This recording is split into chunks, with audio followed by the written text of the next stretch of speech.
Hello friends, नमस्कार। मैं जितेंद्र कुमार आप सभी का हमारे इस चैनल में बहुत बहुत स्वागत करता हूं।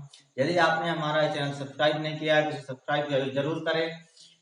चलिए आज हम पढ़ते हैं गॉस की प्रमेय के बारे में। आज हम अध्ययन करेंगे। इसको समझने से पहले हम उसके पहले की कुछ बेसिक चीजें समझ लेते हैं। तो उसके पहले हमें विद्युत फ्लक्स क्या होता है इसके बारे में समझना जरूरी है। तो विद्युत फ्लक्स क्या होता है, आपने आवेश का तो नाम सुना ही होगा। आवेश है ना, आवेश जो होता है उसके चारों तरफ विद्युत बल रेखाएं निकलती हैं। आवेश के पास में ऊर्जा होती है जिसे हम क्या बोलते हैं, विद्युत ऊर्जा कहते हैं। और उसके चारों तरफ जो है, आवेश के चारों तरफ बल रेखाएं होती हैं। तो विद्युत फ्लक्स को हम किस प्रकार से समझते हैं या उसे डिफाइन करते हैं, देखते हैं हम। जब भी हम किसी एक पृष्ठ को लेते हैं, किसी एक बंद पृष्ठ की बात करते हैं, तो उस बंद पृष्ठ से देखिए यहाँ पर हमारे पास में मैंने एक बेलनाकार पृष्ठ लिया है। देखिए यहाँ पर एक बेलनाकार है और इसका ये वाला पूरा एरिया जो है कैसा है, ये बंद है, मतलब क्लोज्ड है कहना चाहिए। चारों तरफ से कैसा है, क्लोज्ड है, बंद है। ठीक है, तो इस प्रकार का जब हम कोई पृष्ठ लेते हैं तो उसमें हम देखते हैं उसके सामने कोई आवेश रखा हुआ है। यहाँ पर आवेश रखा हुआ है, यहाँ से क्या निकल रही है, विद्युत बल रेखाएं निकल रही हैं। और यहाँ पर हमने एक पृष्ठ लिया हुआ है, तो इस आवेश से निकलने वाली विद्युत बल रेखाओं की जितनी संख्या इस पृष्ठ से होकर गुजरेगी उसे क्या बोलते हैं, हम उसका विद्युत फ्लक्स बोलते हैं। ठीक है, किसी भी आवेश से निकलने वाली विद्युत बल रेखाओं की संख्या किसी पृष्ठ से होकर जब गुजरती है, लंबवत गुजरती है, उसे क्या बोलते हैं, हम उसका विद्युत फ्लक्स बोलते हैं। जितनी बल रेखाएं वहां से गुजरेंगी उतना ही उसका क्या होगा, विद्युत फ्लक्स माना जाता है। देखिए यहाँ पर मेरे हाथ से मैं अपनी चार उंगलियों को यहाँ पर विद्युत बल रेखाओं के रूप में आपके सामने दर्शित कर रहा हूं। यदि ये चारों बल रेखाएं जो हैं इस पृष्ठ से होकर लंबवत गुजरती हैं तो मैं बोलूंगा कि इस पृष्ठ से संबद्ध या इस पृष्ठ से लगा हुआ कुल विद्युत फ्लक्स कितना है, वह 4 होगा। कितना होगा, विद्युत फ्लक्स 4 होगा। ठीक है, इस प्रकार से हम इसको डिफाइन करते हैं। किसी भी बंद पृष्ठ से होकर लंबवत गुजरने वाली बल रेखाओं की संख्या क्या कहते हैं, हम उसका विद्युत फ्लक्स कहते हैं, उस पृष्ठ का विद्युत फ्लक्स कहते हैं। चलिए इसी पे आधारित है हमारा गॉस का प्रमेय। तो यहाँ पर हम देख लेते हैं गॉस ने क्या कथन दिया था या इसका क्या स्टेटमेंट दिया था, उसके बारे में हम देखते हैं। यहाँ पर देखिए आप लोग, गॉस की प्रमेय में, इस प्रमेय के अनुसार, इस प्रमेय के अनुसार वायु या निर्वात में,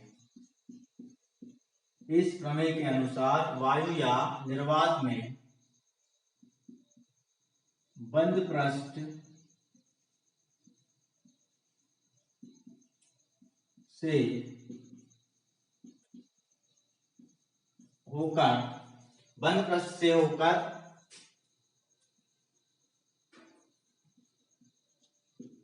गुजरने वाला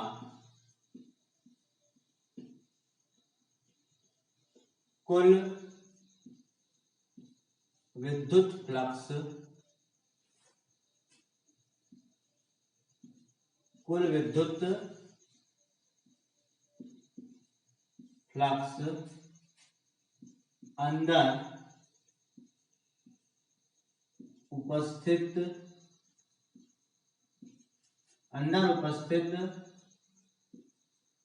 कुल आवेश का, अंदर उपस्थित कुल आवेश का 1/ε0 गुना होता है।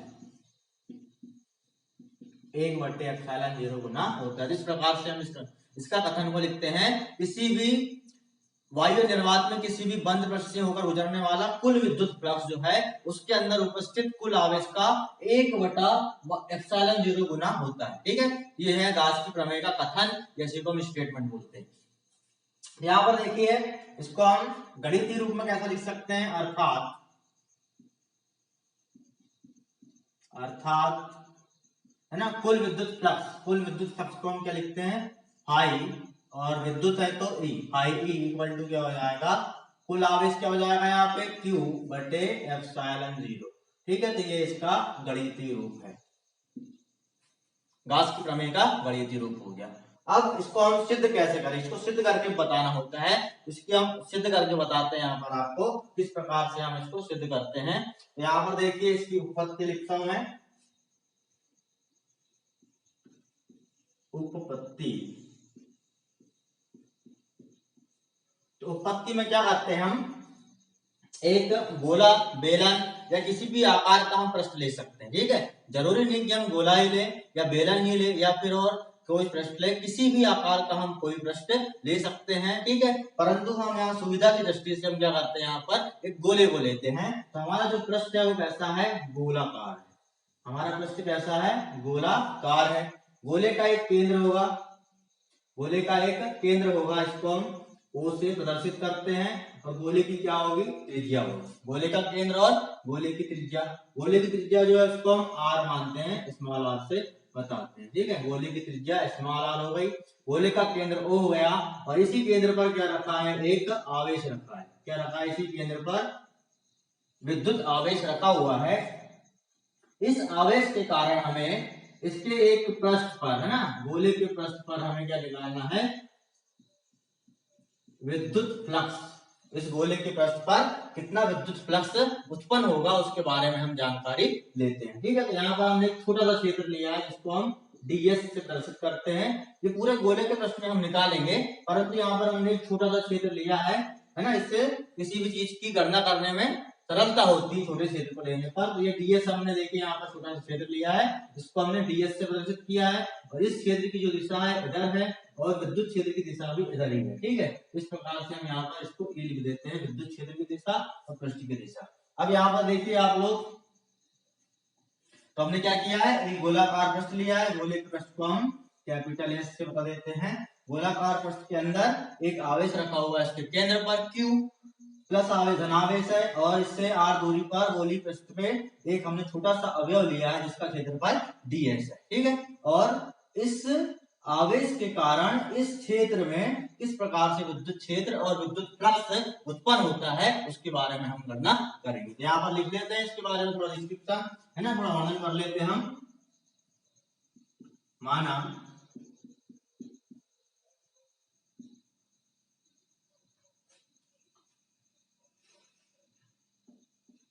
माना R त्रिज्या वाले गोले के केंद्र पर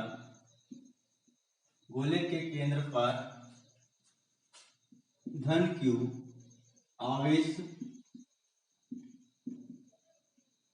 रखा है तथा गोले के पृष्ठ पर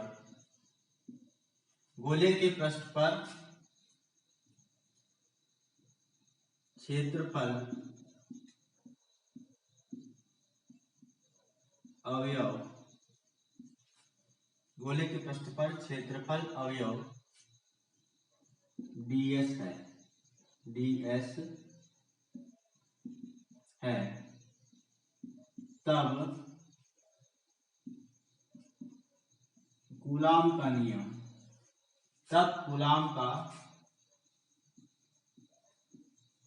नियम से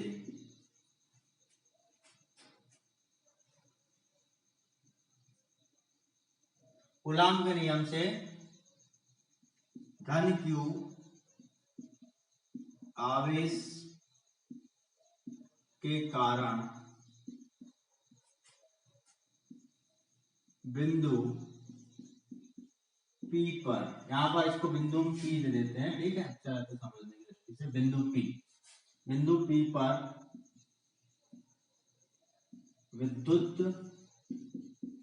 क्षेत्र प्लस Q आवेश के कारण बिंदु P पर कितना विद्युत क्षेत्र उत्पन्न होगा, इसको हम कूलाम के नियम से बताते हैं। यहाँ पर देखिए कूलाम के नियम से विद्युत क्षेत्र कितना हो जाता है, E बराबर 1/4πε0, है ना, और आवेश कितना है, यहाँ पे देखिए आप, आवेश Q है तो यहाँ पे प्लस Q हो जाएगा, प्लस Q, और ये दूरी जो हो जाएगी आवेश और इस बिंदु के बीच की दूरी का वर्ग। ठीक है, तो यहाँ पर हो जाएगा R का वर्ग।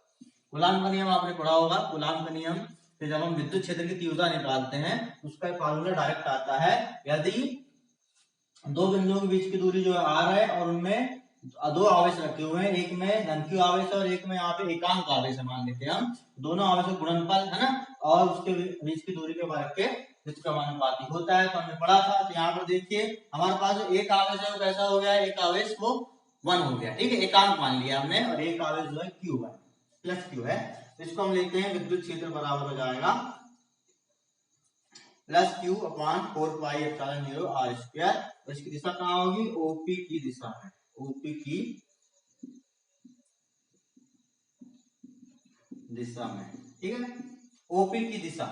ओ पर धनावेश, और हमको मालूम है धनावेश से जो विद्युत बल रेखाएं वो बाहर निकलती है, ठीक है, धनावेश से विद्युत बल रेखाएं जो है बाहर निकलती हैं, और ऋणावेश में क्या होती है, अंदर आती है, ठीक है। तो यहाँ से देखो, जब यहाँ से विद्युत बल रेखाएं निकलेंगी बाहर, इसकी दिशा क्या होगी, इधर होगी ना, ओ से पी की तरफ, ओ से पी की तरफ विद्युत क्षेत्र की दिशा होगी। इस प्रकार देखते हैं हम, ठीक है। अब हमारे पास में एक छोटा सा अवयव है ds ये वाला ना, इस अवयव पर उत्पन्न कुल विद्युत फ्लक्स निकाल लेंगे हम। तब अवयव ds पर उत्पन्न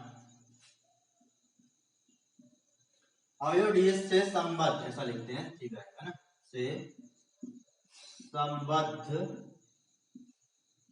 संबद्ध कुल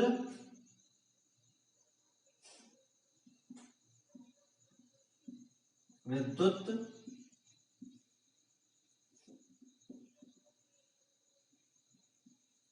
फ्लक्स। तब अवयव ds से संबद्ध विद्युत फ्लक्स बराबर हो जाएगा हमारा, इसको हम लिखते हैं d फाई इक्वल टू, विद्युत फ्लक्स बराबर क्या होता है, विद्युत क्षेत्र गुणा उस छोटे से अवयव क्षेत्रफल का, है ना, उस छोटे से क्षेत्र का क्षेत्रफल रहना चाहिए। तो विद्युत क्षेत्र E, और इसके साथ में हमने इसका क्षेत्रफल ले लिया, जहां से इसको हम रिलेटेड कर रहे हैं, जहां पर इसका मान ज्ञात कर रहे हैं। यहाँ पर देखिए इसका मान रख देंगे हम, तो d फाई बराबर हो जाएगा, फ्लक्स को हम फाई से प्रदर्शित करते हैं। E का मान क्या है, यहाँ पर देखिए E का मान ये है plus q upon 4 pi epsilon 0 r का वर्ग, और ये हो जाएगा हमारा ds,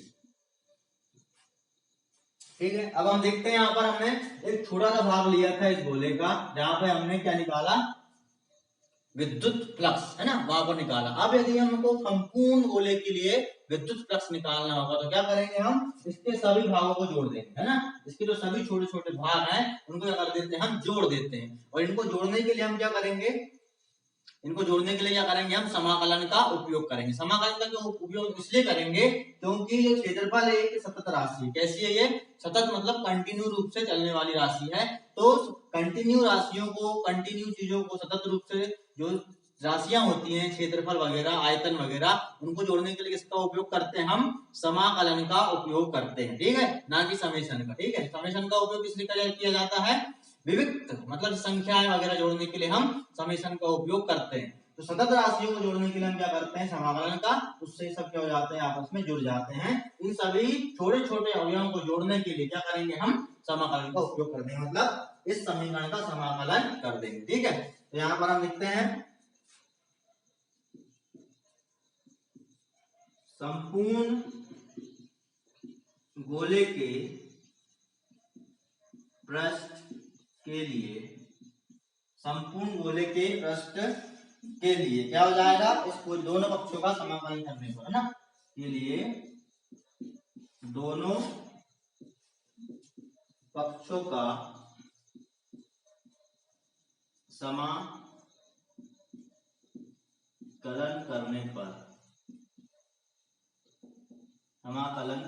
पर, ठीक है, समाकलन कर दो आप।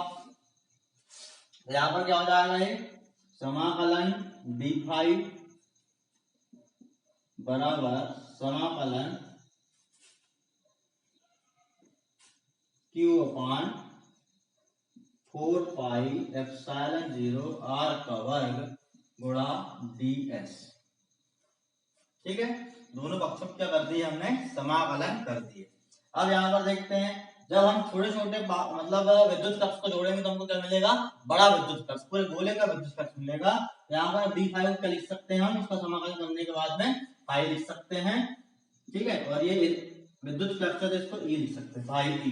ठीक है, यहाँ पर देखिए आप जो कांस्टेंट राशि है उसको बाहर कर दो, जैसे कि Q 4 pi upon epsilon 0 are का वर्ग। ये ऐसी राशियां हैं जिनका हम समाकलन नहीं कर सकते। क्यों नहीं कर सकते? क्योंकि यहाँ पर देखिए क्षेत्रफल के सापेक्ष क्या कर रहे हैं, हम समाकलन कर रहे हैं। तो ये बाकी सब चीज जो है क्षेत्रफल से कैसी स्वतंत्र है, इसलिए हमको बाहर कर लेते हैं इनको, है ना। और यहाँ पर क्या बच जाएगा, समाकलन ds, है ना, समाकलन ds मतलब गोले के छोटे से भाग का क्या करेंगे, हम समाकलन करेंगे। तो गोले का क्या मिल जाएगा, हमको बड़ा भाग मिल जाएगा। ठीक है, गोले का बड़ा भाग मतलब ये इसके आसपास का ये वाला पूरा एरिया। ठीक है, ये वाला कहना चाहिए, ये वाला एरिया हमको मिल जाएगा। और हमको मालूम है गोले का संपूर्ण पृष्ठ कितना होता है, आपने पढ़ा होगा सूत्र 10वीं में, है ना। तो क्या होता है, गोले के संपूर्ण पृष्ठ का सूत्र जो होता है कितना होता है, याद कीजिए आप, फिर मैं बताता हूँ आपको यहाँ पे। तो ये हो जाएगा pi e equal to q upon 4 pi epsilon 0 are का वर्ग। और गोले का संपूर्ण पृष्ठ ये क्या हो जाएगा, गोले का संपूर्ण पृष्ठ है ये। ठीक है, ये गोले का थोड़ा सा पृष्ठ है, सभी को जोड़ेंगे तो क्या हो जाएगा, गोले का संपूर्ण पृष्ठ हो जाएगा। गोले के संपूर्ण पृष्ठ का सूत्र क्या होता है, आपने पढ़ा है, वो होता है 4 पाई आर का वर्ग, है ना। 4 पाई गोले की त्रिज्या, उसका वर्ग हो जाएगा। तो गोले की त्रिज्या हमारे पास आर है, ये हो जाएगा 4 पाई आर का वर्ग। ठीक है, यहाँ पर देखो 4 पाई से 4 पाई कैंसिल हो जाएगा, आर वर्ग से आर वर्ग कैंसिल हो जाएगा, क्या बचेगा हमारे पास में, पाई ई बराबर ये बचेगा कुल आवेश क्यू बटे एप्सिलॉन 0। ठीक है, तो इस प्रकार से हमने क्या कर दिया, गाउस की प्रमेय को सिद्ध कर दिया। ठीक है, सिद्ध हुआ, ये हमने इसको सिद्ध करके बता दिया। तो इस तरह से हम गाउस की प्रमेय को सिद्ध करते हैं। तो ये बहुत महत्वपूर्ण प्रश्न है, परीक्षा की दृष्टि से आते ही रहता है, आपको तो पता है ना, बिल्कुल आता ही रहता है और बहुत अच्छा है। छोटा सा भी बढ़िया मैं शार्ट कर दिया, गोले की शाखा जिसको हम सुविधा अनुसार छोटा बना लेते हैं। या फिर हम एक और लेते हैं, हम क्या, घनकोण मतलब अनियमित आकृति लेते हैं जब, तो उसमें हम घनकोण का उपयोग करते हैं, है ना। घनकोण का भी जो कुल घनकोण होता है चारों तरफ का जो होता है वो क्या होता है, 4 पाई होता है। ठीक है, तो उसके हिसाब से उसको भी हल करते हैं। यदि आपने घनकोण वाला वीडियो हमारा नहीं देखा है तो आप प्लेलिस्ट में जाइए और वहां पर कक्षा 11वीं में हमने मापन एवं मात्रक वाले चैप्टर में कोण और घनकोण बताया है। घनकोण क्या होता है उसके बारे में आप समझ लीजिए। ठीक है, तो आपको अच्छा समझ में आएगा घनकोण। तो ये वीडियो था, उम्मीद है ये वीडियो आपको पसंद आया होगा, यही उम्मीद करता हूं मैं आपसे। और वीडियो को लाइक शेयर जरूर करें और हमारे चैनल को सब्सक्राइब करें और वीडियो को अधिक से अधिक विद्यार्थियों तक जरूर पहुंचाएं, यही आपसे निवेदन है। और जो भी आपके डाउट है उसका कमेंट बॉक्स में लिखकर जरूर भेजें ताकि हम आपके प्रश्नों का उत्तर जरूर दें। ठीक है, नमस्कार।